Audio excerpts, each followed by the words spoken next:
एक बहुत पुराना म्यूजियम था।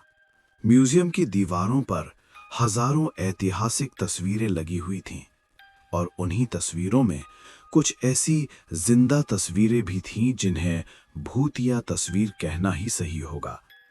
म्यूजियम कई सालों से बंद था, इसलिए हादसे भी थमे हुए थे।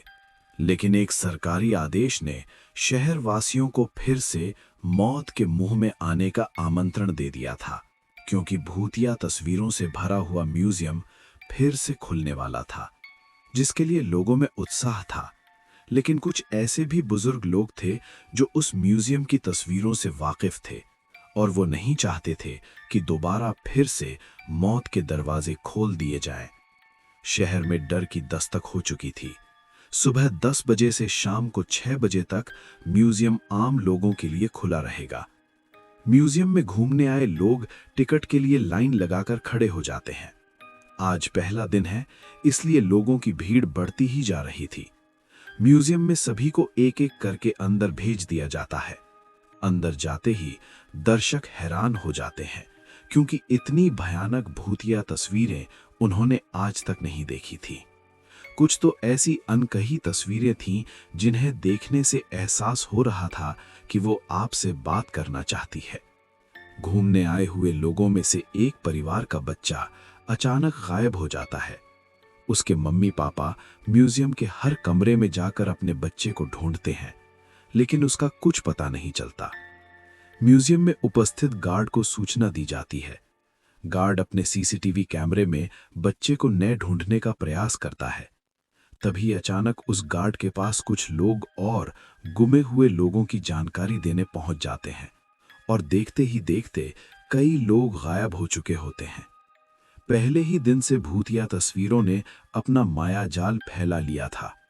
इतने सारे लोगों के गायब होने से सिक्योरिटी गार्ड परेशान हो जाता है और वो पुलिस को सूचित करता है।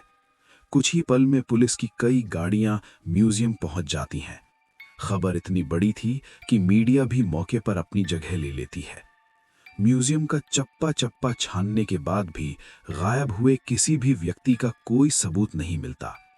तभी एक पुलिस ऑफिसर की नजर दीवार पर लगी हुई भूत की तस्वीर पर जाती है, जिसमें एक व्यक्ति पेड़ से उल्टा लटका होता है और उसके पीछे एक भूतिया औरत दिख रही होती है।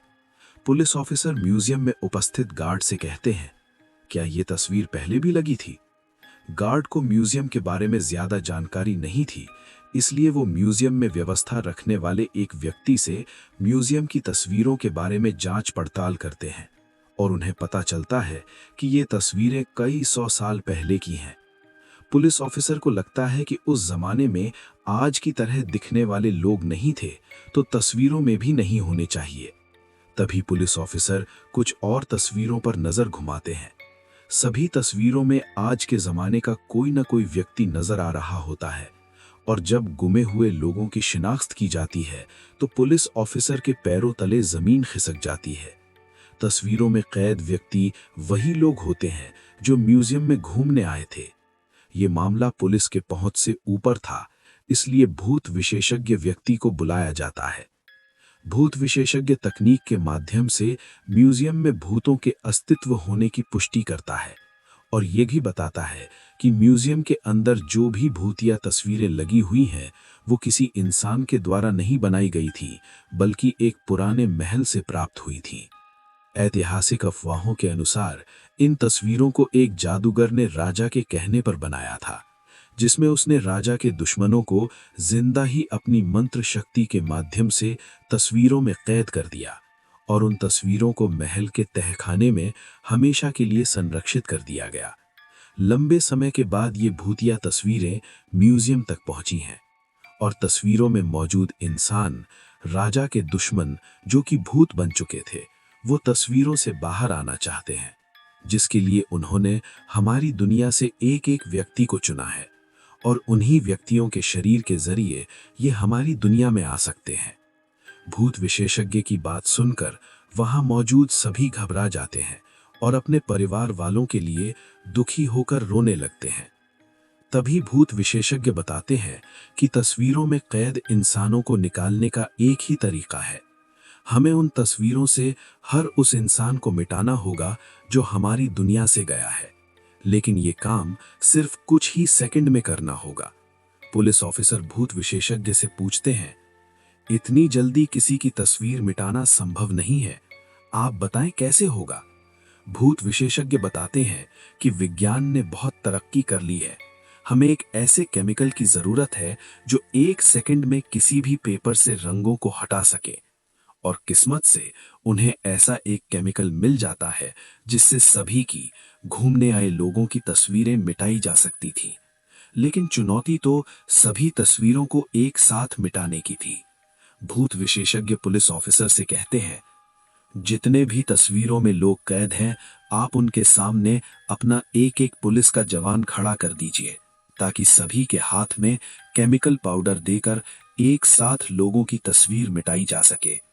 पुलिस ऑफिसर अपने सभी जवानों को एक एक तस्वीर के आगे खड़ा कर देते हैं और सभी के हाथों में तस्वीर मिटाने वाला केमिकल पाउडर देते हैं। सभी को निर्देश दिए जाते हैं कि गोली की आवाज से आप लोगों को पाउडर उसी तस्वीर पर फेंकना है जिसे हम मिटाना चाहते हैं। और भूत विशेषज्ञ का इशारा मिलते ही पुलिस ऑफिसर गोली चला देता है और देखते ही देखते पुलिस के सभी जवान पाउडर तस्वीरों में फेंकना शुरू कर देते हैं, जिससे म्यूजियम के अंदर धुआं फैल जाता है और कुछ दिखाई नहीं देता। कुछ ही पलों में जैसे ही दिखना प्रारंभ होता है, लोगों के चेहरे में खुशी की चमक आ जाती है। तस्वीरों के सामने गुमा हुआ हर शख्स खड़ा होता है। सभी अपने अपने रिश्तेदारों को देखकर झूम उठते हैं। भूत विशेषज्ञ ने सभी को तस्वीरों से आजाद करा दिया था। एक एक करके सभी को म्यूजियम से बाहर निकाला जाता है, लेकिन अचानक एक व्यक्ति के सर में गोली लगती है और लोगों की चीख से अफरा तफरी मच जाती है और देखते ही देखते कई गोलियां चलने लगती हैं। लोगों को कुछ समझ में आता इससे पहले कुछ लोगों की जान चली जाती है। पुलिस ऑफिसर अचानक मोर्चा संभालते हुए भूत विशेषज्ञ के पास आते हैं। उन्हें कुछ समझ नहीं आता क्योंकि गोलियां चलाने वाले लोग पुलिस के जवान ही होते हैं। भूत विशेषज्ञ के सामने नई समस्या खड़ी हो चुकी थी। उसके मन में अंदेशा तो था कि आत्माएं अब पुलिस के जवानों के शरीर के अंदर आ चुकी हैं, लेकिन उन्हें बाहर निकालने का तरीका उसे नहीं पता था। भूत विशेषज्ञ पुलिस ऑफिसर को म्यूजियम से बाहर ले जाने को कहता है ताकि म्यूजियम बंद किया जा सके। पुलिस ऑफिसर गोलियों से बचते हुए भूत विशेषज्ञ को म्यूजियम के बाहर सुरक्षित निकाल लेते हैं और म्यूजियम का दरवाजा बंद कर दिया जाता है। कुछ ही देर में गोलियां चलना तो बंद हो जाती हैं, लेकिन इस घटना ने शासन के म्यूजियम खोलने के फैसले पर सवाल खड़ा कर दिया था। अब म्यूजियम में भूतिया तस्वीरें तो नहीं थीं, लेकिन जिंदा भूत जरूर आ चुके थे। और इसी के साथ कहानी का पहला अध्याय समाप्त हो जाता है।